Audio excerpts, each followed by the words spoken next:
പെരുമ്പാവൂരിൽ ആശാപ്രവർത്തകയുടെ വീടിനുള്ളിൽ അതിക്രമിച്ചു കയറി പീഡിപ്പിക്കാൻ ശ്രമിച്ചതായി പരാതി. വീട്ടിൽ ആളില്ലാത്ത സമയത്താണ് അക്രമി അകത്ത് പ്രവേശിച്ചത്. കുതറി മാറിയ ആശാപ്രവർത്തക ബഹളം വെച്ചപ്പോഴേക്കും പ്രതി ഓടി രക്ഷപ്പെട്ടു.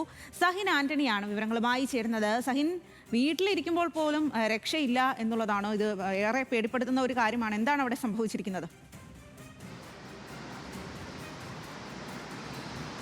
അതായത് ഒരു ആശാപ്രവർത്തക പെരുമ്പാവൂര് ഇന്നലെയാണ് ഇത് സംഭവിച്ചിരിക്കുന്നത്. അവർ ജോലിയെല്ലാം കഴിഞ്ഞ് വീട്ടിലെത്തിയതായിരുന്നു. അപ്പോഴായിരുന്നു വീട്ടിലെ വസ്ത്രങ്ങളടക്കം വഴിതെറ്റി കിടക്കുന്നത് കണ്ടത്. അലമാര തുറന്നിട്ടിരിക്കുന്നു. എന്തായാലും ഈ വസ്ത്രങ്ങളൊക്കെ മടക്കി വെക്കാൻ ശ്രമിക്കുന്നതിനിടയിലാണ് ഒരാൾ നഗ്നനായി ആ വീട്ടിലേക്ക് ഇടിച്ചു കയറുകയും അവരെ പീഡിപ്പിക്കാൻ ശ്രമിക്കുകയും എല്ലാം ചെയ്തത്.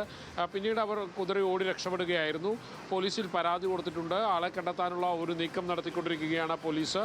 നേരത്തെ സ്വാതി സൂചിപ്പിച്ചതുപോലെ തന്നെ വീട്ടിൽ പോലും രക്ഷയില്ലാത്ത അവസ്ഥയിലേക്ക് പെരുമ്പാവൂരിൽ കാര്യങ്ങൾ പോയിരിക്കുന്നു എന്നുള്ളതാണ് മനസ്സിലാക്കേണ്ടത്. സ്വാതി.